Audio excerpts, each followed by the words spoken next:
Shqipja me kratë fokë, fluterimin bashkë me bi, ajo merë. Pranvera e ridale nga dalë, dhe lule që li pen me liris. Fluterimin morë Shqipe të reja, me ju o këngës janë të rinis.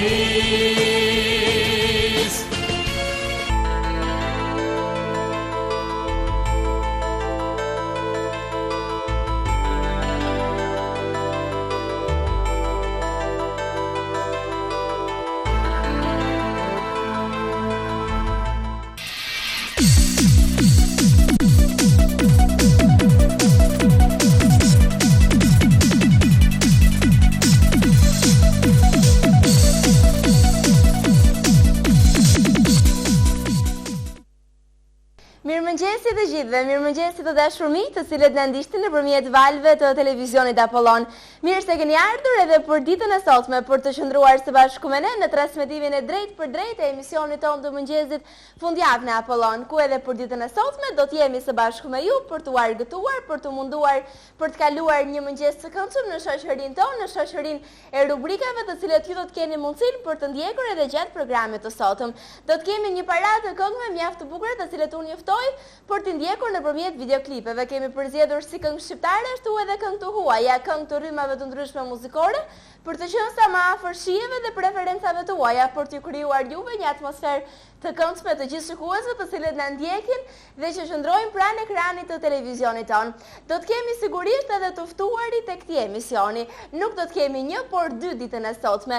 Do të flasim si për aktrimin, do të flasim edhe për muzikën dhe për t'i zbuluar të gjitha, unë juftoj për të vazhduar për të qëndruar në shoqërinë e programit fundjavë në Apollon.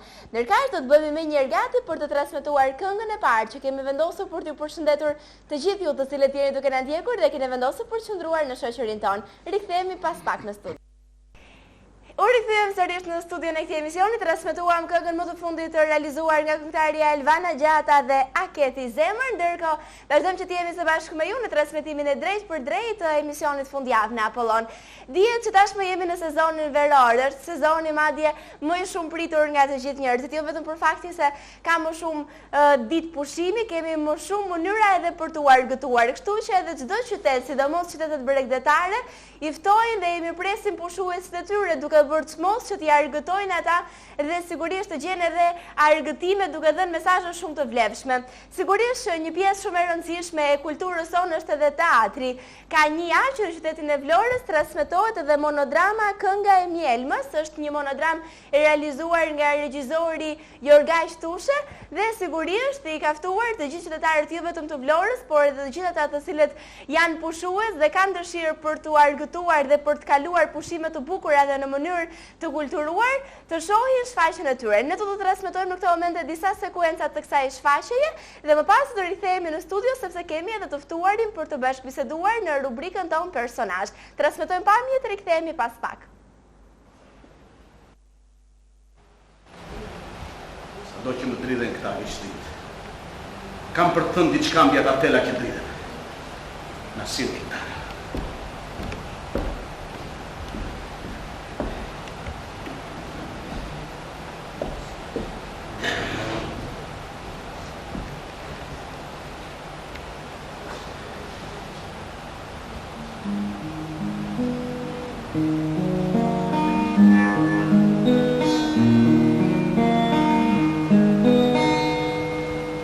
Aktor, do të thotë dritë.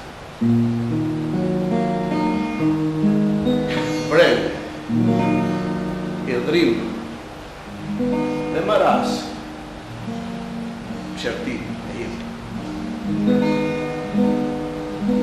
Flet, Qan, Jonut, Moskjeuri, po çfarë të hash? Kur nuk ndalon, më thuaj ku shkon. Të kërkoj në këtë hapësirë, sepse jam unë shumë i vogël dhe aktor i trishtuar. Do të lozësh një herë, do të lozësh dy, do të qash një herë, do të qash ty. Hajde në dritë. Hajde në dritë. Të luaj. Do të shohësh. Hajde në dritë. Jam djetar. Mos më pitë. Aktor, çfarë do që të thuash është brengë, hidhrim, i thellë dhe pëshertim dhe rënkim i thellë. Hajde në dritë! Hajde në dritë! Hajde në dritë!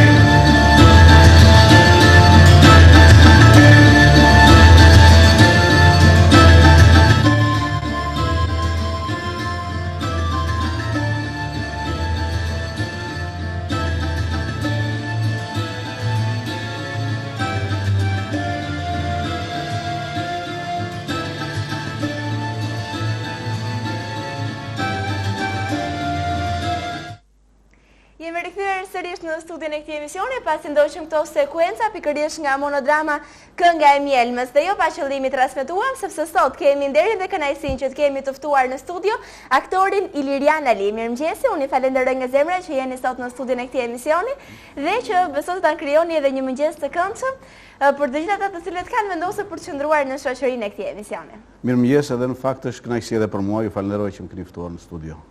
Është kënaqësia e përbashkët dhe në fakt siç është bërë edhe traditë e emisionit tonë, ne mundohemi që të njehemi pak më tepër me çdo personazh që kemi të ftuar në studio, duke nisur që nga fillimet e tij. Ju keni mbaruar Institutin e Lartë të Arteve në degën e aktrimit. Apo jo. Që të vazhdosh për këtë deg, ishte një iniciativë juaj, ishte një dëshirë dhe pasion juaj, apo duke menduar që është një prirje dhe unë duhet të vazhdoj dhe ta zhvilloj atë? Në fakt, kur bet kjo pyetje, shumë aktorëve kanë një spjegim të çuditshëm, por e vërtet ai më qëndron thjesht kështu siç do të them unë. Unë kam diçka nga familja ime, nga prindërit e mi, për cilët jam mirënjohës, sepse trashëgoj prej tyre një lloj humori, një lloj marrëdhëniesh me njerëzit. E sidomos nëna ime ka qenë okatare në natyrën e saj, ka qenë njëri që e respekton e doni njerëzit pikrisht për këtë marrëdhënie, për këto shakat, për këtë. Siç duket kjo ka gacmuar genin tim dhe gradualisht që në shkollën 8 vjeçare unë kam qenë më njohin brezi im, moshatarët e mi luajnë ato skeçet që bëheshin nëpërmjet klasave.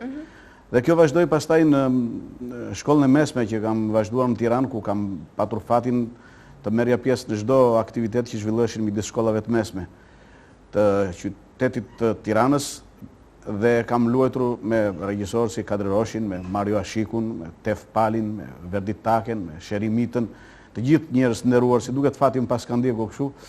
Edhe për çudi dhe kam kënduar në ato vite dhe kam fituar një çmim të parë në festivalin e zërave të rinj që zhvillohej, festivalin e midis shkollave të mesme të qytetit të Tiranës. Pra në një farë mënyrë keni qenë gjithmonë pjesë e botës së spektaklit. Natyrisht, pra kjo ka ardhur gjithmonë, si duket është trashëgimni nga trungu, nga geni im i familjes, dhe unë si duket i kam reflektuar këto gjëra. Natyrisht, kaq sa mund të them, sepse nuk mund të them se jam i përkryer, por jam ky që kam këtë emër për cilën përpiqem dhe nderoj. Dhe më njëherë, pasi ju mbaruat Institutin e Arteve, më pas vazhduat të punonit në estradën e qytetit tuaj të Vlorës, apo jo? Po, mbarova. Nëse mund të na kujtoni disa prej roleve të para. Prap më ka ndihmuar fati, sinqerisht, sepse sa mbarova shkollën e aktorëve, u emërova në trupën e varietes të estradës së qytetit të Vlorës, ku me të vërtet kam punuar me korifej të humorit shqiptar. Personalitetet të humorit shqiptar, me Gaqvishin, me Leka Krutën, me Myqeren Ferën, me Meliha Ferën, me Qiriako Savën, me Piro Savën, cilën ruaj respektin më të madh sepse ka kontribuar në formimin tim profesional ashtu si për shumë aktorë të rinj të qytetit të Vlorës. E të gjithë aktorë natyrisht kanë bërë punën e vet në formimin tim profesional. Pastaj u shkëputa dhe alternohesha herë me teatrin e Mestadën, përfundimisht punoj në teatrin Petro Marko me një grup aktorësh të mrekullueshëm, sepse siç duket dhe pozicioni jon gjeografik që kemi detin, lumin, malin, e të gjitha mrekullit kanë formuar në karakterin ton diçka të veçantë. Prandaj çfarë është e veçantë e karakterit tuaj? Temperamenti. Është një temperament që domethënë preket shpejt, ndihet shpejt, reflektohet kjo në dinamizmin, në interpretimet e tyre. përgjithësi aktorët e Vlorës kanë shkëlqyer kudo. Ndoshta në shumë fusha, po unë flas për aktorët, sepse shumë aktorë të teatrit të Vlorës kanë ikur, kanë marrë rrugët në për Shqipëri, në për trupa të tjera, në për filma, kanë luajtur, e kjo dëshmon për këtë temperament, për këtë karakter. Atë le të flasim pak edhe për teatrin dhe për personazhet. Sa vërtetër që të futesh në petkun e personazhit? Ta studiosh atë dhe ta interpretosh apo ta zvendësosh në një farë mënyrë karakterin tënd me atë të një tjetri? Natyrisht kjo është e vështirë dhe kërkon një kohë të përcaktuar për të shpjeguar nga ana profesionale. Por thjesht po të them vetëm këtë përgjigje që jo çdo njeri bëhet aktor, dëshmon pikërisht për këtë vlerë që ka aktori, sepse vëzhgon, absorbon nga jeta, ka mundësi dhe aftësi për të perceptuar temperamente, karaktere, vlerat të njerëzve, tipa të ndryshëm. Natyrisht, të bazë e këtyre pastaj ka të bëjë dhe formimi i tij intelektual, letrar, leximi dhe gjitha që nuk shkutet asnjëherë. Kjo është e vështira. Pra në një farë mënyrë duhet të mundohesh të perceptosh dhe të analizosh personazhin? Natyrisht, se nuk mund të krijosh një figurë artistike nëse nuk ke krijuar një bagazh të tërë të paktën nga jeta qytetare, nga vëzhgimi i përditshëm që kalon nëpërmjet kontakteve të njerëzve, sepse kështu fillon dhe formimi i karaktereve që do të interpretojnë në skenë. Cili mund të themi se është roli juaj më i realizuar, sipas mendimit tuaj? Mirë, pyetje interesante. Apo sipas mendimit të kritikëve që ju keni marrë më shumë lëvdata? Po, kjo mund të jetë që mund të më distancoj diçka, domethënë nga vetja, sepse kam shumë role që më pëlqejnë. Por unë përgjithsisht jam aktor i karaktereve dhe do të thosha unë do të veçoja për veten time rolin e Bulit tek Babi Cikliropoulos, një vepër e një autori grek bashkohor, kanë në qendër dy personazhe Miran, Varfanjak, të cilët kanë jetuar dhe janë rritur jetim në urat e qytetit dhe arrin të mbijetojnë me djersën e tyre dhe nuk janë në gjendje as të shijojnë jetën, as të arrin të gëzojnë këto jetë që njerëzit e kamur dhe të qytetëruar e të pasur e bëjnë. Ky është një nga figurat që më ka pëlqyer mua dhe që kritika dhe ka vlerësuar. Tjetër do të thosha monologun e Gogolit, ditari një të çmendurit, cilin e kam punuar para pak kohësh. Kam një rol shumë të bukur me një regjisor italian që kemi vënë para pak kohësh dhe kemi pasi bashkëpunim me teatrin e Ankonës, korrupsion në pallatin e drejtësisë, kam pas rolin e gjyqtarit të Batës, për cilën dhe kritika dhe njerëzit e skenës e kanë vlerësuar.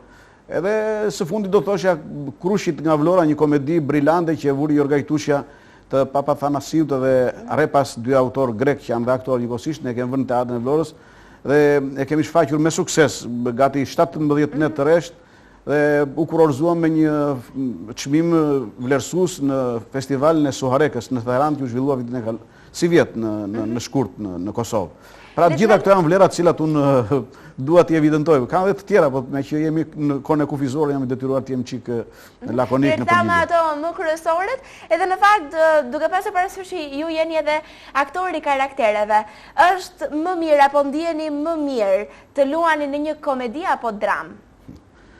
Jo, në fakt karakteret janë të spikatura sepse ngelen të tilla pikërisht nga këto cilësi, nga këto vetit të cilat i tham neve.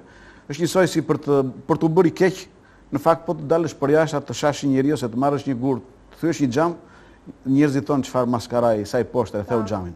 Po për të bërë i mirë është tepër e vështirë. Dhe këto janë cilësirat të cilat evidentohen në skenë. Dhe prandaj shumë e vështirë për të bërë rolin pozitiv apo rolin kryesor, të cilët janë gjithmonë timonierët e gjithë trupës e të gjithë spektaklit, ndërsa karakteri është një element, një njeri që ka të paktën në karakterin e vet, në psikofizikën e vet diçka të veçantë. Për shembull, unë po ta marr në anën më vulgare, mund të jetë një njeri që shet misra në rrugë, po të ngelet në mendje sepse ai që shet misra mund të ketë një veçanti që i mblidhen të gjithë zogjt të cilët u trëmben njerëzve, ai që shet fara i mblidhet. Pra, këtu ka një të veçantë, e cila po të jetë i mendshëm ai aktor që luan në skenë pikërisht këto gjëra do të bjerë dhe të ngelet në mendje. Për këto gjëra. Për këto gjëra të spjegatura. Ndërkohë ju keni qenë jo vetëm një aktor i teatrit, por njëkohësisht keni marrë pjesë edhe në filma, apo jo. Dhe duket se emocionet që të fal filmi dhe emocionet që të fal teatri janë të ndryshme. Ne kemi një material të përgatitur në këto momente dhe më pas do të rikthehemi për të diskutuar këtë pyetje. Faleminderit. Aman Xhaver. Me lësho dhëndë. Me lësho dhëndë si do më vratë që do më vdesë dru. Si të lëshoj, more? Shi që kanë bërë? Kush e paguan dëmin? Aman Xhaver. Të paguaj unë, vetëm qiqë do më se marrë vesh. Dhi keq për mua. Aman Xhaver. Nëse do e paguash me pordhën, brethe i lëdhën pas zote, mua duhet të vi keq. Të martë, dreqi të martë. Ziri jashtë. Më shpëtove, rrofsh.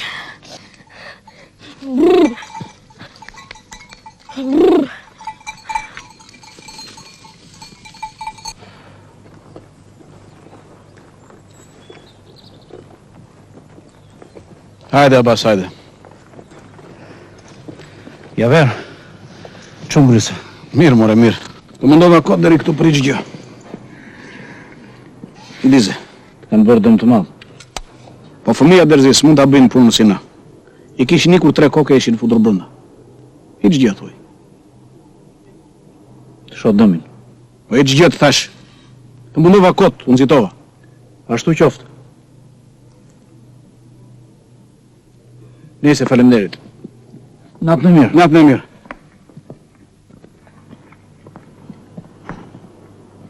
Abbas. Djalin mos e nga. Falja se do më ngelet shefi.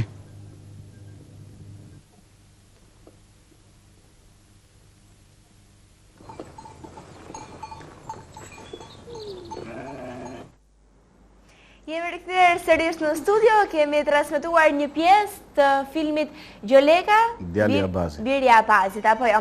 Mirë, dhe ishim pikërisht tek ndryshimi midis emocionit që të fal teatri, ku në një farë mënyrë emocioni në tyre e merr drejt për së drejti nga reagimet, nga duar trokitjet. Shumë bukur e tha, sepse Ndërsa këtu qëndron dhe ndryshimi. Shumë e bukur. Të ndërpreva fjalën, ndoshta kjo është. Po, vazhdoni, mund ta komentoni ju. Pikërisht këtu qëndron dhe ndryshimi, sepse përpara filmit unë nuk kam ndonjë karrierë të madhe në film, por ato që i kam lozur me regjisorin e madh shqiptar. Dhe një profesor im, Sandër Prosi, më thoshte boll me fut kokën te Dimitra Anagnosi dhe keqen me fat. Unë e kam patur këtë fat, sinqerisht. Tani ndryshimi që ndodhen sepse gjithmonë në film do të xhirosh përpara një xhami të ftohtë. Po. E akull, i vdekur. Pa asgjë emocione. Ndërsa në sken je gjithmonë përpara spektatorit, krijon në mënyrë të drejtë për drejtë, shikon frymaren e tij, ndjen personalitetin e tij, ndjen të gjithë këto dhe natyrisht në konsciencën, në psikofizikën tënde si aktor, patjetër që ndikon dhe të inspiron. Pra, dhe nëse në kamerë xhiron një herë dhe do bësh 2-3 dubla derisa ata arrish apo 15 dubla, në teatr je përpara spektatorit natë për natë. Pra vjen në proces, në rritje gjithmonë figura, në përsosmërinë e vet. Këtu që ndron dhe ndryshimi, këto janë dhe emocionet, prandaj dhe teatri është i pavdekshëm. Është i pavdekshëm, të jep emocionet live, ato duar trokitjet janë satisfaksioni më i madh për një aktor, apo jo. Në fakt dua të prekim pak edhe monodramën, e cila është një tjetër gjini që ju e keni prekur disa herë, më e fundit ishte Kënga e Mjelmës, por ju keni realizuar edhe një tjetër monodram që është pikërisht Ditari një të çmendur nga Gogol i madh. Në fakt të ditarin e një çmendur e ka marrë spundur nga një aktor i madh i Shkupit, Bajrush Mjaku, dhe ka gacmuar. Unë jam një natyrë në çik kështu impulsive dhe gacmoj dhe shokët ndonjëherë, se unë kafen e pi shumë shpejt. Dhe bisedat i bëj shumë të shpejta dhe jam njëri që nuk qëndroj në një vend. Miqt që mund të më dëgjojnë tani në këtë kohë të mëngjesit se jenë edhe në plazh, duhet ma vlerësojnë këtë gjë. Dhe kjo më ka gacmuar për të bërë këtë monodrama. Pastaj ka një diçka të veçantë në interpretimin tonë, në jetën tonë artistike. Vjen një moshë, sidomos mosha ime flas gjithmonë kështu, që ka rrinë një pjekuri artistike. Unë po bëj 31 vjet në skenë. Dhe atëre violina, qofse kalon një kohë, stazionohet, tingëllon më bukur. Edhe aktori kështu është. Kur harrin njeriu një pjekuri, që unë pretendoj se e kam, përgatitet, punon dhe do të bëj diçka. Kjo ka qenë arsyeja që unë fillova monodramën e Gogolit, me cilën jam vlerësuar në një festival që është zhvilluar në Vlorë, me çmimin të parë, ku mori pjesë dhe Hajri Rondo, mori dhe ajo një çmim dhe një dhimi Trorgocka. Dhe mbas kësaj pastaj, nëse ka qenë një zgjedhja ime, kjo kënga e Mjelmës e Çehovit ka qenë zgjedhja e Jorgaq Tushës. Jorgaqi është një aktor i teatrit të Vlorës, regjisor, ka studiuar dhe në Rumani për regjisur filmi, është një djalë i kompletuar në tërë kompleksitetin e vet, ana intelektuale, profesionale, gjitha. E kishte në fondin e vet të dhe ma sugjeroj, sinqerisht dhe jam i lumtur që e kam patur këtë fat. Kënga e Mjelmës është për të gjithë aktorët, për të mos thënë për të gjithë intelektualët shqiptar. Shiko, ne nuk bëjmë ndonjë gjë të madhe, nuk kapim kanale. Ne japim ushqimin shpirtëror njerëzve. Dhe që ta kuptosh këtë është me të vërtet tepër e vështirë. Nuk e di se sa kuptojnë tek neve. Por është një apel për gjithë shoqërinë shqiptare, për gjithë pushtetarët shqiptarë, kudo që janë, në qendër deri poshtë, të kthejnë syt nga këta aktorë, të kthejnë syt nga kjo vepër e madhe që ka krijuar shoqëria njerëzore, se teatri është krijuar që kur ka lind njerëzimi. Ndoshta ka krijuar fillimisht për të shlodhur, po pastaj për të transmetuar mesazhe dhe ide të mëdha. Dhe këto mesazhe, këto ide të mëdha përcillen dhe te kjo vepër e Çehovit. Çehovi është i paarritshëm, i papërsëritshëm. Diku një gazetar në Vlorë më bëri një pyetje në një radio para pak ditësh që Çehovi është i vjetër. Ndoshta e bëri me shakan, nuk mund ta mendoj. Mase mund të themi se janë mesazhe universale të cilet po pikërisht këtë e bëjnë të pavdekur dhe nuk po flas për Çehovin. Çehovi është më tepër kontemporan se kontemporan, domethënë bashkëkohor, por dhe poetët e lashësisë greke, Aristofanin, Sofokliu, të gjithë kanë ngel të mëdhej pikërisht për këto mesazhe sepse rezonojnë me kohën. Edhe kjo është arsyeja që unë them që vepra e Çehovit, kënga e Mjelmës, është me të vërtet një mrekulli. Është me të vërtet një thirrje, një apel që bëhet shoqërisë shqiptare, pushtetit, politikanëve të kthejnë syt nga këta njerëz të ardhit që punojnë, që kontribojnë në edukimin, në emancipimin e kësaj shoqërie. Dhe kënga e Mjelmës nuk e ka kot. Mjelma ka një veçanti të çuditshme. Përpara se të vdes këndon. Po kjo nuk do të thotë se unë këndova këngën e Mjelmës edhe nuk do të vazhdoj të këndoj më. Po e kam fjalën në kuptimin figurativ. Në këtë. Prandaj them që është një vlerë e jashtëzakonshme, letrare, edhe mendoj sepse nga mendimi i kolegëve të mi, miqve të mi, artist, kritik, e kam vlerësuar si spektakël që ka qenë një nga spektaklet më të harrira.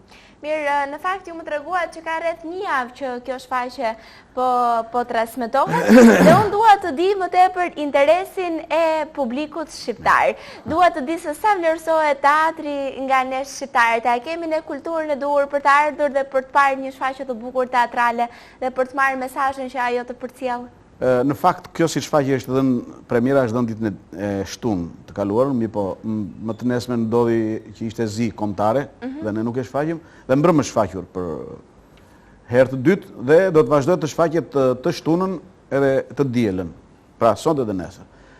Për çështjen e spektatorëve në fakt është një problem, por nuk ka të bëjë vetëm me teatrin shqiptar dhe me teatrin e Vlorës. Është një çështje në përgjithësi e vetë kohës. Teatri e ka në përgjithësi këtë problem. Por më vjen keq. Si mendoni se ka ardhur ky problem? Kjo ka ardhur për shumë arsye. Para një herë që flas për qytetin tim, ka shumë lëvizje të njerëzve, të komunitetit, kanë ardhur njerëz të tjerë. Dhe e dyta është futur interneti, janë futur shumë elemente të tjerë.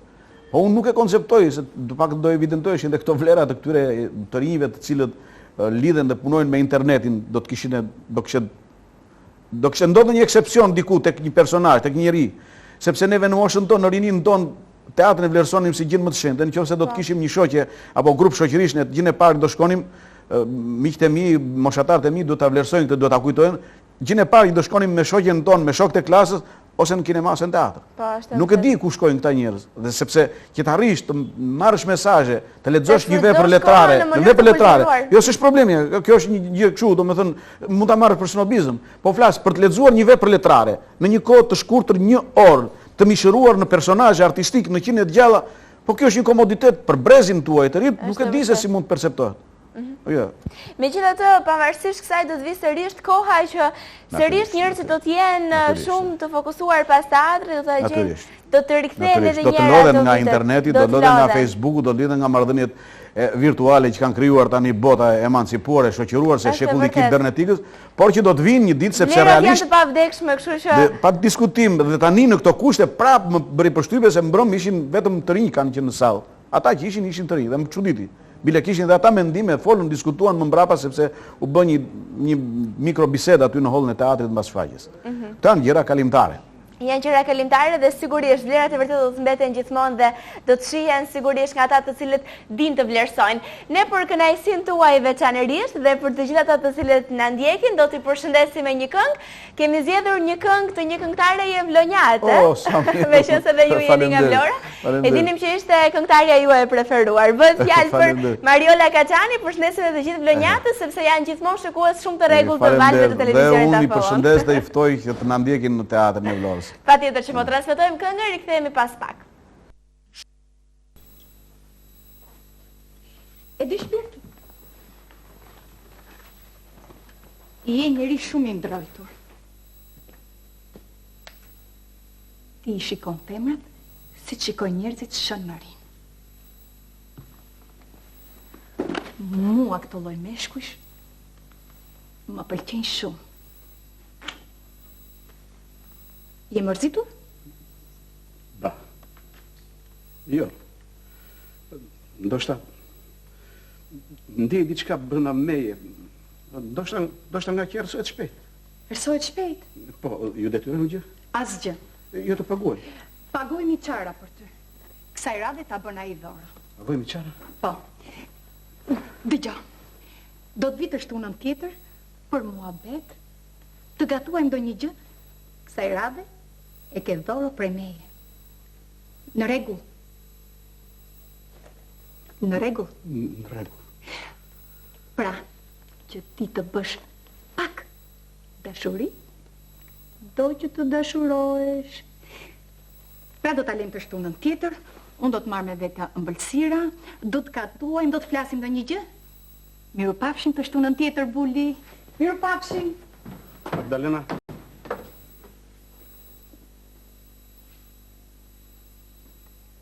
Të lutem vetëm për një gjë.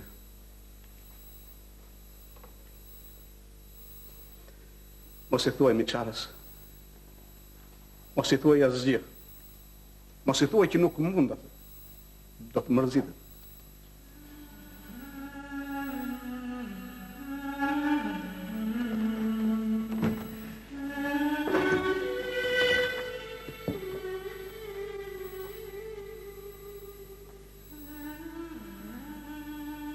Nuk do t'i them asgjë.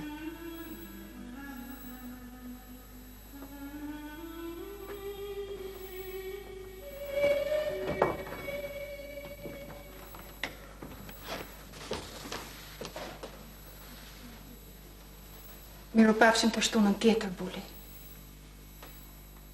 Natën e mirë.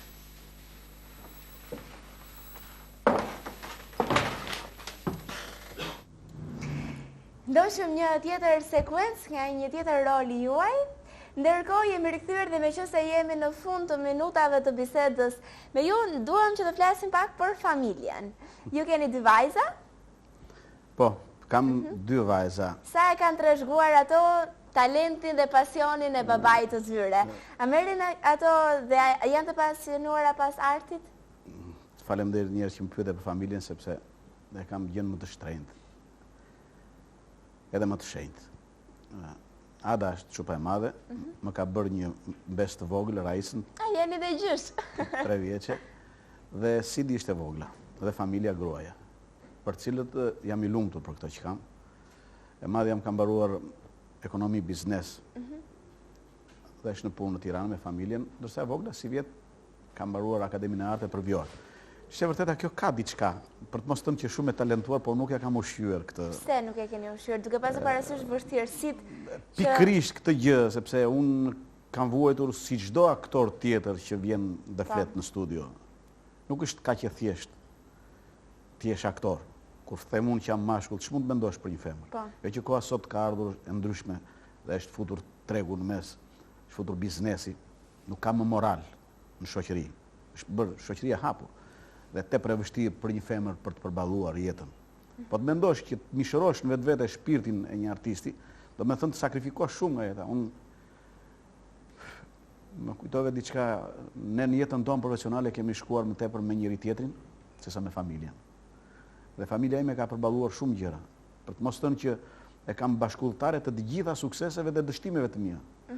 Ata kanë qenë gjithmonë aty pranë jush, ju kanë ndjekur në çdo shfaqje, ju kanë bërë kritika, vlerësime, ato janë më të sinqerta të mundshme. Në çdo moment, sepse prandaj dhe e kam si çdo njëri tjetër, po ndoshta e shpreh këtë, i kam të shenjta sepse kur shkoj në shtëpi e kam kohën shumë të limituar për të, sepse do të merrem me një problem për të cilën ka shtëpia për të bërë, por puna ime ka qenë dhe ato kanë sakrifikuar për profesionin tim. Kjo është e vërtet dhe jam i lumtur dhe i përgëzoj dhe uroj shëndet dhe jetë dhe sukses. Dhe juve ju falenderoj sinqerisht që më sollët këtë moment nga familja ime. E në fakt është shumë bukur kur flet për familjen, është shumë bukur kur flet për atë dashurinë e madhe që njeriu ka, madje shpeshherë emocionohet vërtet shumë, shpeshherë edhe përlotet duke pasur parasysh që ti je gjithmonë i rrethuar nga njerëz se cilët të falin dashuri të pakufishme dhe kjo është gjëja që të lumturon më tepër. Të them sinqerisht që jam i lumtur, që kam dhënë shumë intervista, nuk e kam prerë të parë. Dhe në televizionin shtetëror, jo vetëm kafe.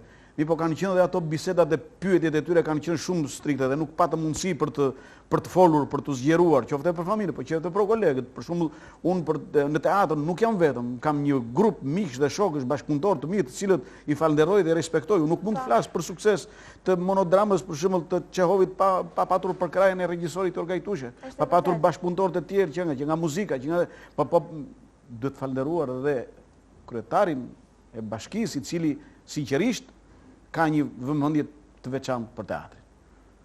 Unë së shpejti tani, në fund të muajit gusht, organizoj për herë të dytë festivalin e monodramës në Lorë 2010 dhe fal pikërisht për krajën e bashkisë. Në këtë situatë. Pra ky do të jetë edhe projekti më i fundit që më i fundit, ky do të jetë, do të vinë aktorë nga gjithë Shqipëria, nga gjithë trevat shqiptare, dhe të them drejtën në këtë kohë që dhe juve që jeni të ri, e ndjeni se çfarë situate po kalon kombi ynë, shteti jon, dhe ai gjen mundësinë të na japin të paktën diçka për të mbijetuar në teatr.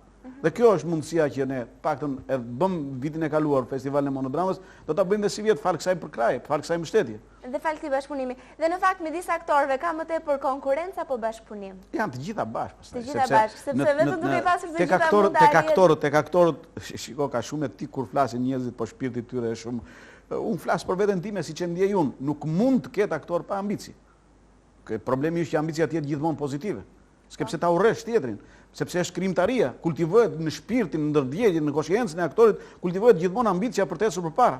Dhe unë natyrisht do të përpiqem për veten time, pa të sulmuar ty, pa të goditur ty, po të arrijmë ta bëjmë këtë në unitet dhe në dashamirësi, në intelekt, në kulturë të secilit, dhe shoqëria vetë shqiptare do të este. Po ka fenomen shqiptar kudo, se tek ne ndodhin gjithmonë çuditëra të jashtëzakonshme, s'është se ndodhin vetëm teatr, që nga politika lart dhe të zbresin poshtë. Kështu që edhe teatri nuk mund të kalojë pak këtë gjë.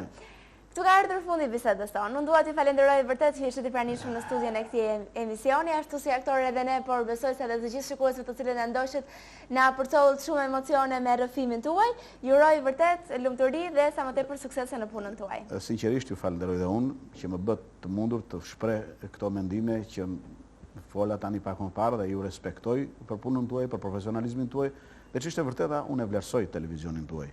Faleminderit. Jo vetëm për probleme që trajtojnë, por unë kam shprehur dhe me gazetarët tuaj që kanë ardhur kur i kam takuar vëlluar për problemet sociale, për problemet e fëmijëve, që më bet qefi sinqerisht që keni një tentativë për të ecur dhe për të hedhur hapin tamam me kohën që po ecën kaq shpejt. Faleminderit, e vlerësoj. Faleminderit. Ndërkohë të dashur miq, ne do të vazhdojmë që të jemi në shoqërinë e programit fundjavë në Apollon, pas kësaj hapësire që ne i lëm pikërisht teatrit, kinematografisë dhe filmit. Sigurisht pas pak minutash do të flasim për muzikën, do ta ndryshojmë atmosferën, do të përcjellim ritme shumë të bukura për ju me një tjetër të ftuar që do të kemi kënaqësinë për t'u prezantuar pak minuta më vonë. Transmetojmë një këngë përshëndetje e rikthehemi sërish në studio.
sërish në studion e këtij programi, pasi transmetuam një këngë të interpretuar nga këngëtarja Aurela Gaçi. Vazhdojmë që të jemi në valët e televizionit Apollon në transmetimin e drejt për drejt të këtij emisioni. Në fakt në pjesën e parë folëm për kinematografinë, siç u prezantova edhe pak minuta më parë.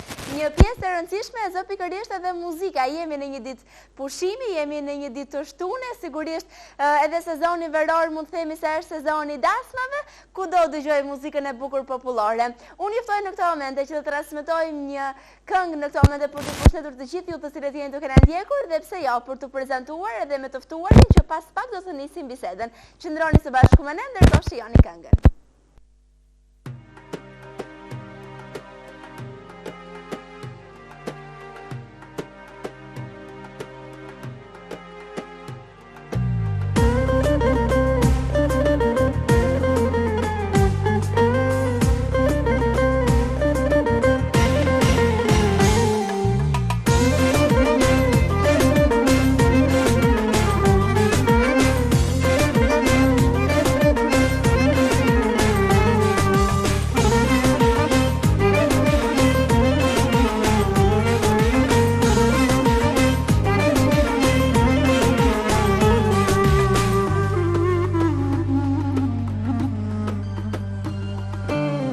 Unë ty sa t'ka më dasht, por ti nuk më don.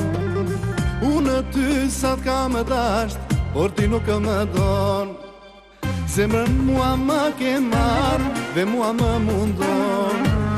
Zemrën mua më ke marrë dhe mua më mundon. Urrite u marrëdove dhe mua më harrove.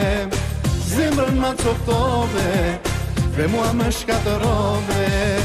Urrite u marrëdove dhe mua më harrove. Zemrën ma coftove dhe mua më shkatërove.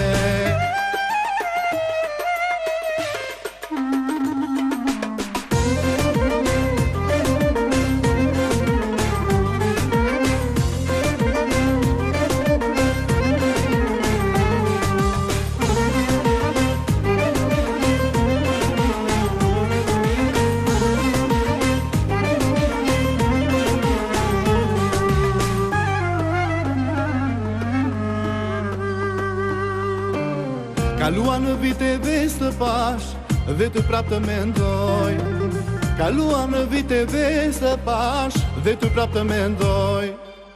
Rastësisht në rrugë të pash tjetrin për e qafon. Rastësisht në rrugë të pash tjetrin për e qafon. Urrite u marrëdove dhe mua më harrove.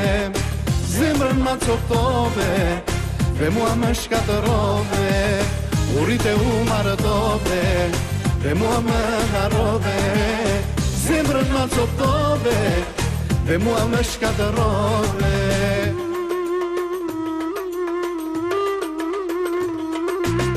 Urrite u marrëdove, urrite u marrëdove zemra ime dhe un po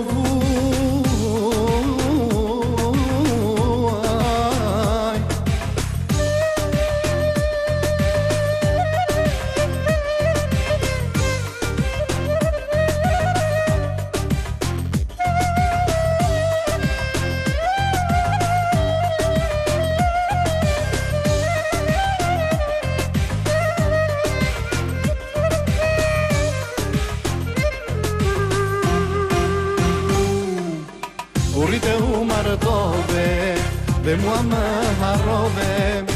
Zemrën ma coftove dhe mua më shkatërove. Urrite u marrëdove dhe mua më harrove. Zemrën ma coftove dhe mua më shkatërove.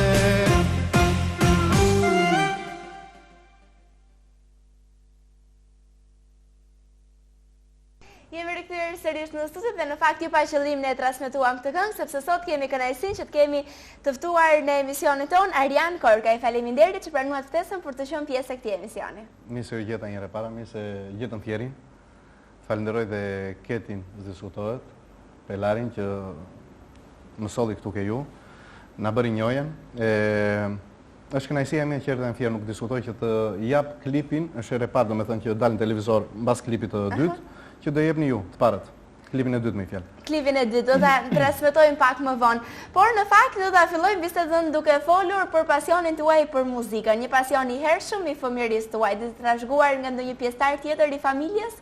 Nga nëna nuk diskutohet që nëna ime ka pas kënduar, jo që ka dalë në publik e kështu gjërash, po që t'jemi dhe më të lirshëm të flasim edhe diskutohet se na shikojnë dhe njerëzit, nuk shikojnë vetëm çfarë thot njeriu, shikojnë dhe mënyrën e tillë apo jo. Shikoj unë një bukurit tillë, siç na shikojnë njerëzit, e mos shprehem, kështu që duhet të qeshemi çka apo jo. Faleminderit. Që fëmijë nuk diskutohet se kur lind një fëmijë nuk e kupton vetën e tij që në hapat e para, e kupton në një moshë që fillon kupton veten. Po. Kur ja bën bla bla bla që i vogël diçka ose është llafazan ose do këndoj. Edhe kam. Është me ju rastisi që do të këndoni. Edhe ka qenë të diskutohet ndihma e nënës. Ndihma e nënës. Për të vazhduar nga të kënduarit, ata kanë pas pranë gjithmonë, kështu që ajo ka qenë për gjithçka. Dhe në fakt, pas kësaj periudhe deri në moshën 17 vjeçare, thjesht muzika mbete një pasion juaj, një pasion i cili ishte i fshehur deri në një farë mënyrë dhe nuk ishte zhvilluar ende. Më pas ju më treguat që në moshën 17 vjeçare, si shumë shqiptarë të tjerë, vendosët për të emigruar dhe për të shkuar në Greqi. Në Greqi. E kishit menduar që pikërisht shteti grek do t'ju jepte mundësinë për të vazhduar dhe për të zhvilluar pasionin tuaj të këngës, të muzikës? Atë mundësi nuk e priste njeri. Jo unë vetë që nuk diskutohet, pas as të familjes time, që do vinte kjo punë kështu. Pse se kur ikën jashtë, ikën me piksionim që të punosh, të mbijetosh. Të mbijetosh. Këto lindën më vonë, do me thënë, nga 17 vjeç e gjys fiks që hika, kalova 5 vjetë, jo njohet, jo gjuha, jo, se kur zdijas të thuash mirëmëngjes, do thotë që atje fillon gjithçka. Mbas 5 vjetë e sipër filluan jo shkollërat, jo kënga natën, të gjitha këto avash avash, se nuk vjen një gjë vetëm. Atëherë, si lindi bashkëpunimi dhe në fakt mundësirat që ju gjetët pikërisht për të shfrytzuar dhe për të shkuar për të kënduar në lokale qoftë natën ashtu edhe në për koncerte të tjera ku ju keni marrë pjesë? Pasioni nuk e diskutoj që është i pari, se po s'pate pasion ose po se pate ngjaka punë, do këndosh një herë dy herë, do të thonë mirupafshim. Me njohjet e me këto diskutohet që ka të bëjë dhe truri i çik. Të rridhe unë si puna jote ndoshta duke më bukun. Erdhëm për të qeshur. Si të jeni më komod dhe më rahat? Të gjitha këto, kur t'japin do me thënë një farë oferte që njiu ose do këndosh me filanin ose filanen, në je i zgjuar ose në je do të hecësh më tej, i mban lidhjet. Po që edhe njeri diskutohet që është një normal. Të dish ti mbash lidhjet, mos i kthesh kurrizin kur ata të duan për diçka, ose të harrosh atë që ata të thanë ose të ndihmuan. Në një farë mënyrë të kapësh mundësitë dhe të shfrytëzosh ato në të mirën e vetes. Atëherë më flisni pak më tepër rreth koncerteve apo rreth zhvillimit të pasionit tuaj të muzikës pikërisht në Greqi. Ku keni kënduar dhe cilët kanë qenë bashkëpunëtorët tuaj? Në Greqi kam kënduar me grekët në Përbuzuqe. Me shqiptarët ka pasion domethënë 7 muajt e fundit para se të vinë në Shqipëri. Atëherë nuk duhet të ndalen pak këtu. Zakonisht këngëtarët shqiptarë të cilët shkojnë në Greqi mundohen që të kënaqen atje shqiptarët të cilët kanë ardhur dhe kanë dëshirë për të dëgjuar muzikën shqiptare, ndjejnë madh dhe shumë dashuri për të.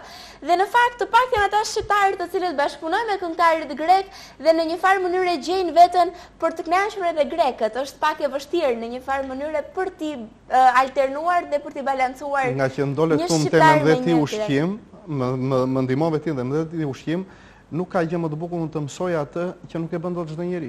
Se po bëra çdo njeri atë o do isha kopje dikujt, o po vazhdon rruga ndej, po hiqet edhe unë me gjithë tjerë. Sa vështirë ka qenë për ju? Shumë e vështirë. Është më së vërtet se është shumë e vështirë, pse se duhet të mësosh gjuhën, që mos të bësh gabime në thekse, mos të bësh gabime që të kuptoj tjetri që je huaj se ndryshe s'do haje bukë, se thoshte hik se duam. A jeni ndjer ju i paragjykuar? Edhe ndihem akoma. Jo jam ndjer. Të rjetën do ndihemi të paragjykuar. E ka fjalën paragjykim tek grekët, duket se kuptova ku patë.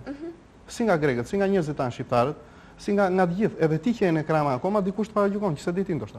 Është e vërtet, kjo është shoqëria shqiptare, mentaliteti ai i cili të bën, por zakonisht kur je në vendin tënd duket sikur je një njeri me identitet dhe kalon në rrugës me kokën lart, nuk je i huaj, ndërsa kur je në një vend tjetër duket se është pak më e vështirë për të krijuar atë personalitetin dhe identitetin tënd. Gjatë ke qenë vllai. E themi ne të keqim vllai labrit, që të jemi dhe më të lirshëm, se s'ka arsye. Dolëm për të bërë një, se s'u një reklam, po edhe të jemi vetja jon. Identitetin e bën një çdo njeri vetes tij. Edhe ti mos t'jesh dikushi, se para se të vjen në ekran, besoj, si ti, si unë, si të gjithë. Nuk ishim asnjë. Thjesht a njëftë e lagja. Apo jo, ose shok të shkollës. Po. E krijon ti identitetin, ose unë vetë. Çdo njeri do flasë në mënyrën e vet, ose do thotë kritikën e vet, ose do bëj ato të vetën. Varet ti çfarë lejon çdo njeri, ose çfarë do të bësh. Ti je i thjesht, është gjë më e bukur ti je vetja jote, jo ti qesh. Se do shesësh një herë dy nuk shet më, se të kuptojnë njerëzit. E ne që mendojmë ndoshta, artistat, që nuk na shikon dikush, na shikojnë atje ku nuk na shkon mendja ne. Edhe ata të paragjykojnë. Por është mirë të paragjykojnë ata që kuptojnë vërtet ne ç'bëjmë. Qoftë ti që je në ekran për ditë, qoftë unë që vi, dal, vi të shikoj ty, që na shikojnë të tjerë. Se nga ty po më shikojnë mua, apo jo? Është për të vlerësuar eksperienca që ju keni pasur në Greqi, këndimi me këngëtar mjaft të njohur të muzikës greke. Po, është vërtet. Çfarë keni marrë ju pikërisht nga bashkëpunimi me ta? Sa ju ka ndihmuar? Aq shumë sa nuk shkon mendja. Do me thënë që shpullat e jetës si mora nga ta. Mënyrën e të kënduarit, mënyrën e sjelljeve të njerëzit, mënyrën si do dalësh në publik, çfarë do thuash, çfarë do me thënë atje ku nuk shkon mendja, se mund të jetë një pirë që do kështu se të ecje vetja, duhet të gjesh mënyrën të sillesh atë njeriu. Ka njëri tjetër që ka gëzim, do të ecje ajo vetja. Do me thënë, po ti kapësh gjithë këta njerëz që vinë na dëgjojnë, kushdo që të jetë, qoftë edhe vllai im akoma, ka mendimin e vet. Atëherë ç'duhet të bësh që ti përshtatesh këtyre njerëzve? Ti kapësh një nga një çfarë këngë do ti thotë? Jo. Recetat janë për farmaci, nuk janë për këngëtari, apo jo? Gjë që unë e pash këtu në Shqipëri, më vjen keq për këtë. Të vi receta dhe thuaj filan këngë, nuk e quaj unë. Çdo këngëtar ka programin e vet, pse se nuk po këndojmë në përdasma. Këndojmë koncerte. Në fakt është e vërtet që zakonisht këngëtarët mundohen që jo të këndojnë atë çfarë i do zemra apo atë çfarë ata mund të përcjellin, por atë që do s'ka për ta kënduar mirë. Atë që do tregu. Atëherë unë do ec me tregun. Do bëj atë që duan njerëzit, jo. Unë ky jam, unë këtë bëj. Jo që të vjem kundër, ose pse këngëtarët e bëjnë, ose janë dikush më të mira, jam unë më i keq, ose jam unë më i mirë i gjithë, jo, kur. Thjesht u mësova ndryshe. Kur është koncert, është koncert. Dhe nuk e quaj koncert me inta astjerë dhe... Nëse ne mund të bëjmë një krahasim nga Greqia në Shqipëri, duket se ka një ndryshim vërtet shumë të madh nga tregu shqiptar dhe... Nuk më pëlqen të bëj krahasime, por vërtet është ndryshimi shumë i madh. Qoftë nga kultura e këngës, mos ngatrojmë popullin ose politikën, se jemi rrymë tjetër, qoftë nga kultura e këngës, qoftë nga mënyra e këngës, atëherë pse ku shkojnë shqiptarët atje, nuk din të çojnë një recetë këngëtarit ma thuaj këtë këngë. Pse atje zguxojnë dhe këtu guxojnë? Kështu që? Atëherë problemi është tek këngëtarët, problemi është tek këngëtarët apo tek dëgjuesit? Nuk besoj se është tek këngëtarët, është mënyra si janë mësuar këtu, unë këtë besoj. Pse se dhe këngëtari... A nuk mendoni se publiku preferon më tepër për dëgjuar atë që i serviret? Nuk e diskutoj që i pëlqen. Po kur është në përdasma, apo jo? Jo në koncert. Koncert live ku shkon dikush e thotë ma thuaj këtë këngë? Jo që e kanë, më fal, jo që e kanë gabim dhe mirë e bëjnë prap. Po ka shumë mënyra njeriu ti afrohesh kësaj gjëje, ose i shkon tjetër në kamarinë atje ku ndrohet, në dhomën e vet, me respekt, nuk diskutohet. E thua, ke mundësi të ma bësh të këngë, është gjë tjetër, kultura, mënyra, është gjë tjetër çoj recetën edhe ma thuaj këtë këngë. Jo ke unë të faktë. Sa të suksesshme kanë qenë bashkëpunimet tuaja me këngëtarët dhe me emra mjaft të njohur të muzikës greke dhe ju mund ta përmendni disa prej tyre. Po t'ishte, se do ishin këtu tashti, do ta thonin ata vetë, po meqense janë me atë që kam kuptuar unë gjithmonë, se u dal shumë falso po them që u mezin prisin mua, jo. Me shumë mundim arrita në radh parti fitoj zemrën atyre. E dyta, zëri. Nuk të pranojnë më i motër, nuk të fusin në sken, jo në sken që s'bëhet fjalë, as në prova, pa ditur se që bën ti. Nuk të fut. Që të bashkëpunosh me ata, dalësh me ata, qoftë duet, qoftë nga programi tyre dalësh ti, del ti. Kështu që çfarë duhet të bësh ti? Ase po këndoj me filanin? Jo. Nuk e shoh tash. Prandaj është aftësia, puna, vullneti dhe talenti për të arritur dhe për të realizuar atë gjëra që ju keni dëshirë. Ju keni qëndruar në Greqi për sa vite? 20. Për 20 vite. Dhe pjesën më të madhe të kohës jeni marrë me muzikën dhe keni kënduar muzikën. Edhe kam punuar. Edhe po them s'kam punuar do gënjej. Pse vendosët për të rikthyer në Shqipëri? Nuk erdhi koha që të filloj edhe unë. Edhe unë shqiptar nuk jam. Kështu që prandaj vendosë për të rikthyer dhe për të marrë sërish me muzikë. Me muzikë sa ajo është jeta ime. Në radh parë. Është pasioni dhe profesioni të ndërtuara. Nuk e diskutoj. Pastaj kush e di çka ka thënë Zoti, se ç'dalin gjëra të tjera negative, pastaj jo nuk do i them, po që janë oferta të mira. Çdo gjë që mund të jetë. Ju keni realizuar së fundmi edhe një album? Ka një javë pothuajse, po. Një javë pothuajse, albumin ne kemi këtu, Vaj me det o ditë të zinj. Pse ky titull? Vaj me det o ditë të zinj e vendosi Jorgo Papigji me Sokol Marsin, dhe i falenderoj të dyve, nuk e diskutoj, sidomos Sokol Marsit. Është që thot për kohën e sotme, që do e dëgjojmë, do shikojmë dhe tekstin, do shikojmë dhe videoklipin në përshtatet apo jo dhe me fjalët. Albumi përmbas sa këngë? Albumi përmban 7 këngë. Mund ta kthesh nga mbrapa, meqense se ta shikojnë njeriu, po dallimi më të madh e bëjnë gërmat e vogla. Po të lexosh ti vet, nga që ndoshta njerëzit nuk i lexojnë nga ekrani. Atëherë Vaj me det o ditë të zinj është me tekste Jorgo Papigji dhe me muzikën dhe orkestrimin e Sokol Marsit, po. Po, u rrite u martove. Ajo është e imja, po. Dhe shoh këngë greke. Këngë greke, po. Këngë greke. Këngë greke. Pse me këngë greke albumi? Nuk mendon se u rikthehet në Shqipëri, kështu që duhet të lëvroni tashmë muzikën shqiptare? U rikthyem në Shqipëri, jo që la muzikën. Ajo është muzikë. Është fjala që thash përpara që unë nuk bëj politikën, bëj muzikën. Pse këngën e grekut atëherë pëlqejmë gjithë? Prandaj edhe ju keni vendosur që mos jetë Nazarim, po. Pse duhet jetë vetëm greku? Se atë që besoj unë, jo që kam grekuin ato se ta shaj. Erdha këtej ta shaj të shkojë andej. Gjithsesi ne vlerësojmë muzikën dhe nuk vlerësojmë politikën dhe marrëdhënien. Kështu që derisa do vi dita ashtu si e shikoj unë me atë mendjen time, si e shikoj unë, me aq logjik sa kam, mund të vi greku dikur që të punojë në Shqipëri. Do ndryshojnë kohët, se do jetë kështu. Do jemi një jetë atje. Unë këtë besoj, domethënë për 5 vjet, për 10 vjet nuk e di sa do jetë, po që do ndryshojnë gjërat shumë do ndryshojnë. Pra ju mendoni se dhe në shqiptar të vlerësojmë muzikën greke dhe sigurisht për këtë arsye ju keni bërë atë edhe pjesë të albumit tuaj. Ndërkohë, përveç kësaj muzike greke, ju keni realizuar edhe këngë të cilat i keni shoqëruar me videoklipe. Në këngën e parë e pam ishte një videoklip. Urite u martove, po. Urite u martove. Pse pikërisht rryma popullore? Cila është rryma juaj e preferuar, pasi që përshtatet pak më tepër edhe me zërin? Është si të pyesësh një këngëtar tash, domethënë kush nga këngët tuat pëlqen më shumë? Të gjitha. Rryma popullore është nga populli dola, nuk dola domethënë klasike ose moderne. Kohët e fundit mund të themi se është një prej rryma më të preferuara. Ka qenë dikur, por në fakt me ndryshimin e viteve, sidomos pas viteve 90, duket se ne kishim një prirje më tepër për të dëgjuar muzikën e huaj dhe pranuam dhe rryma të tjera muzikore. Tashmë jemi rikthyer edhe një herë në identitet dhe kjo lloj rryme është e përshtatshme dhe mjaft e pëlqyer edhe nga të gjitha moshat. Edhe quaj shumë serioze dhe shumë gjë të bukur që kanë bërë, pse se kënga e huaj, qoftë anglisht, qoftë çfarë të gjuhë që mund të jetë, qoftë turqisht, që është mënyra e popullit, domethënë, është shumë mirë që i pëlqejnë, po pse mos jetë ajo jona, siç e ka dhe greku dhe çdo shtet, ato të vetat i ka të vetat dhe i mbron. Pse duhet harrojmë këngët e vjetra? Pse duhet harrojmë këngët e vjetra? Irini Qiriaku mund të harrohet. Nazif Çela mund të harrohet. Paro mund të harrohet. Shumë këngëtar tjerë që mos e ngeli hatën e njeriu. Si mund të harrojmë këta këngëtar? Gzim Nika, që është nga Balësia, edhe shumë shoku mirë. Pse duhet harrojmë këto gjëra? Ata kanë sjellë vlerat e vërteta të muzikës shqiptare. Ata na mësuan, një bëjmë 2, mos shkojmë ti bëjmë 3 dhe 4 dhe 5. Është e vërtetë. E kemi çik shqiptarët që te kalojmë çik, se unë. Si ato që janë vlerë do të mbeten gjithmonë, gjërat e tjera janë selektive. Do të transmetojmë në këtë moment Vaj me det o ditë të zinj, që është videoklipi i radhës, që ka marrë edhe titullin e albumi i parë që ju keni realizuar, e transmetojmë në këtë moment për kënaqësinë tuaj dhe rikthehemi pas pak në studio.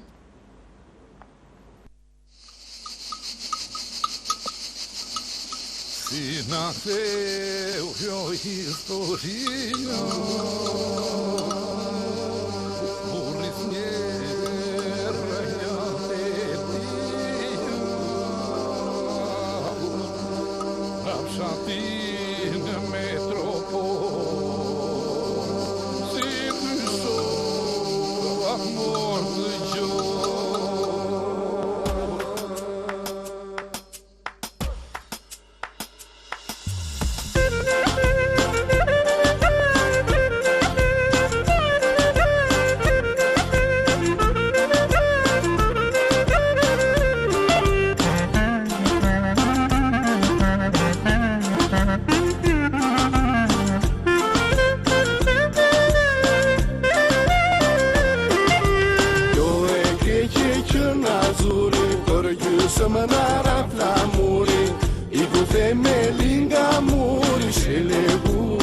qëndi së buri, që kur erdhi kohë leku, i ku moj merit e dy feku, lam të mirë fukara më, ku t'erdi moj kohë e bolëku. Hajde au shof shqipare, jeni bërgura për vare, tu e latë morë histori, haj me dhe të ditë zi. Hajde au shof shqipare, jeni bërgura për vare, tu e latë morë histori, haj me dhe të ditë zi.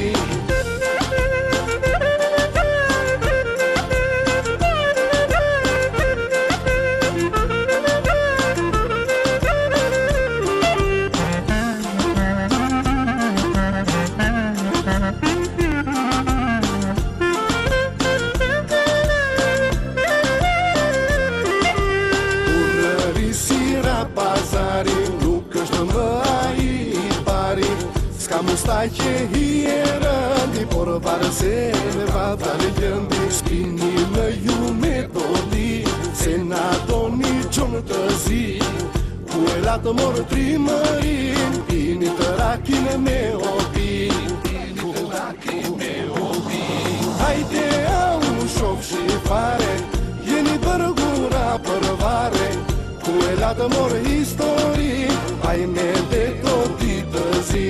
Hajde au shof shqipare, jeni bërgura për vare, ku e latë morë histori, haj me dhe të ditë zi.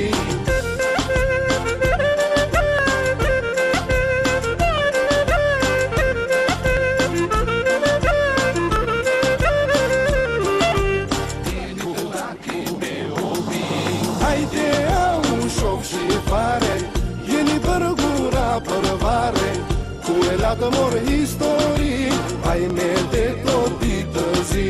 Hajde au shof shqipare, jeni bërgura për vare, ku e latë morë histori, haj me dhe të ditë zi.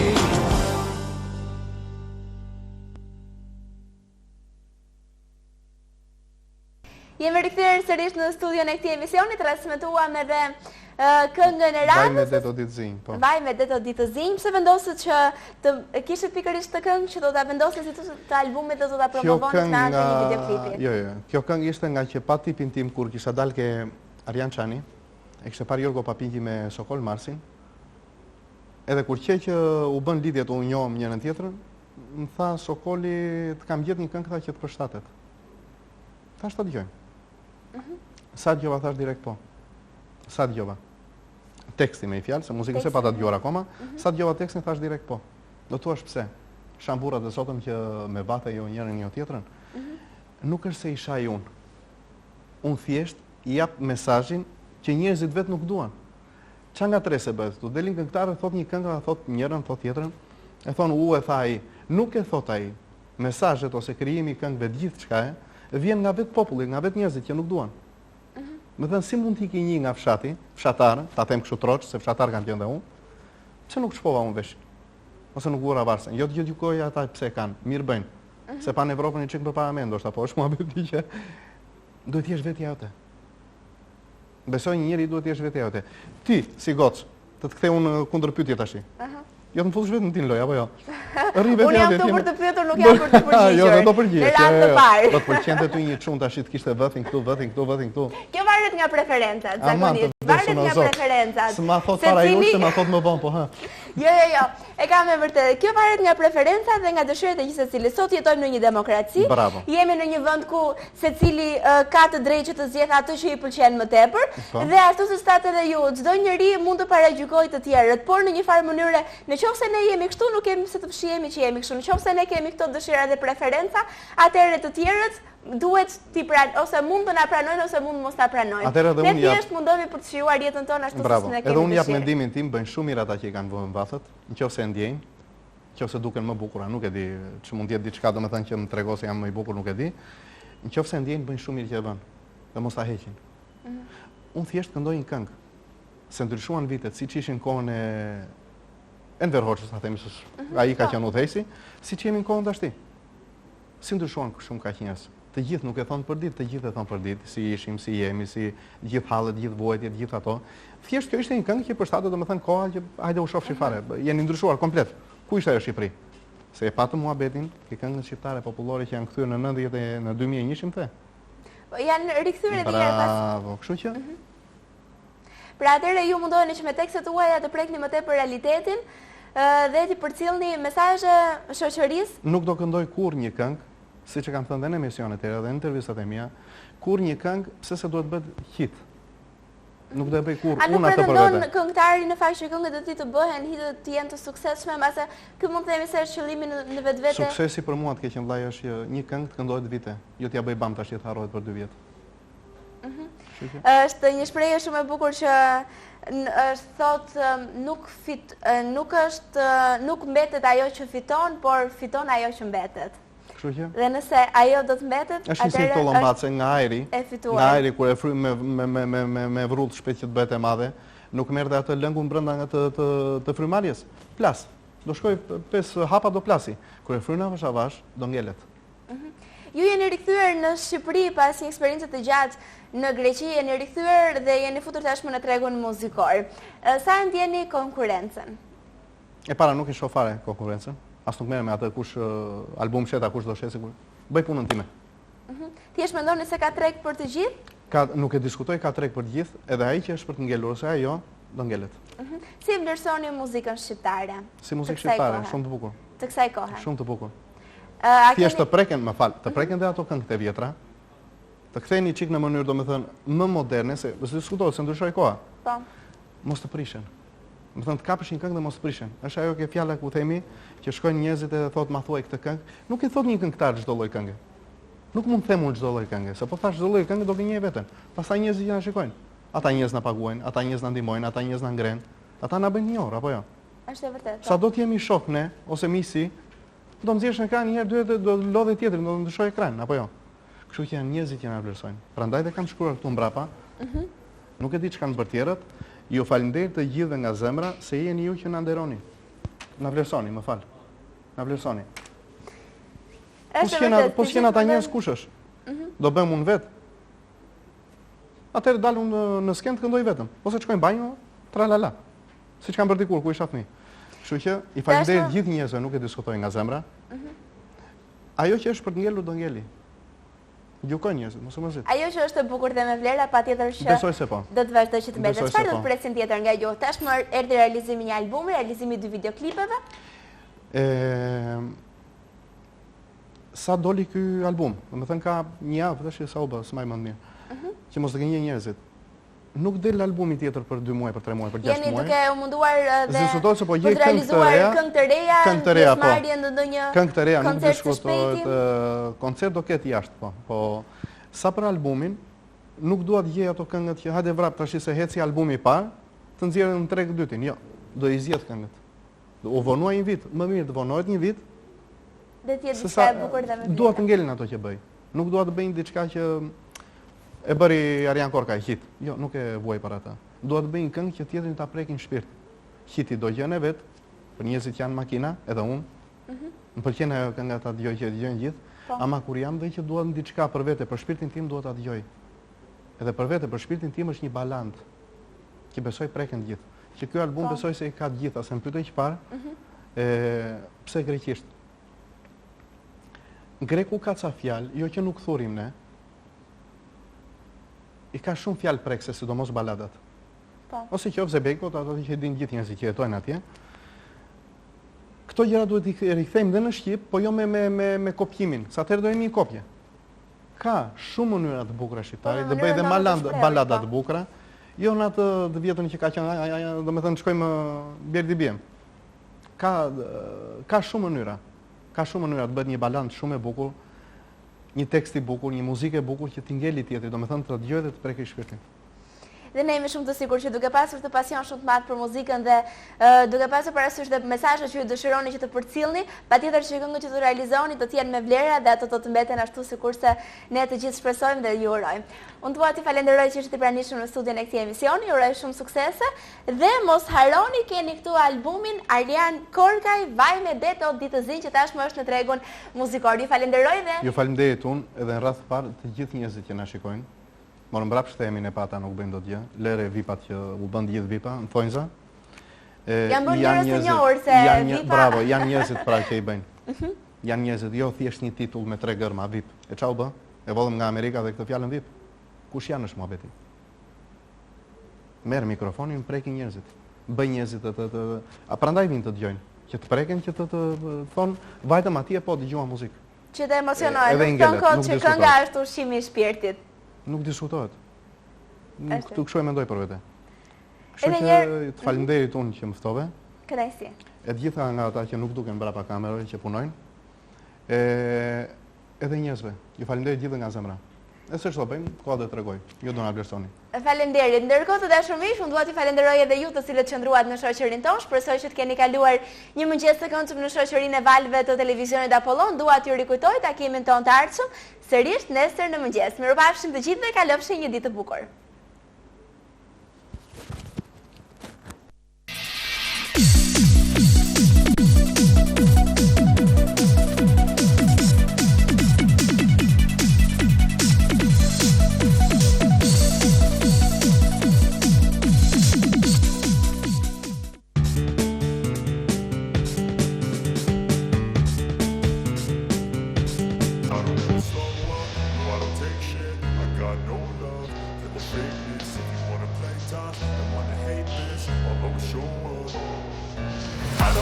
Tek Isola, ne kemi vendosur të gjithë pasionin deri në perfekcion. Do produktojmë bazuar në takime shkencore laboratorike me devotshmëri për kualitet deri në çdo imposible detaj.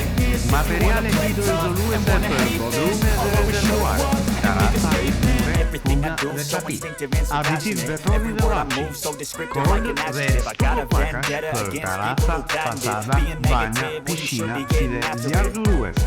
Material për mermetime dhe bojra, suvatime të gatshme me bazë cimento dhe akrilik, materiale epokside për dysheme industriale, për të qenë gati të fresh, produkti Isoma i duhet të jetë perfekt në çdo aspekt, sepse produktet Isoma ofrojnë energji të plotë, aplikohen mjaft thjesht, kanë një çmim konkurrues dhe vetëm të besueshëm me kalimin e kohës. Vetëm më pas ne vendosim etiketën Isomar mbi produktet tona.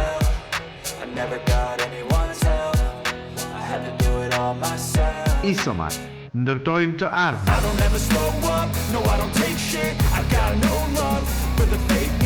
Në shkollën e mesme Rakip Kryeziu Fieria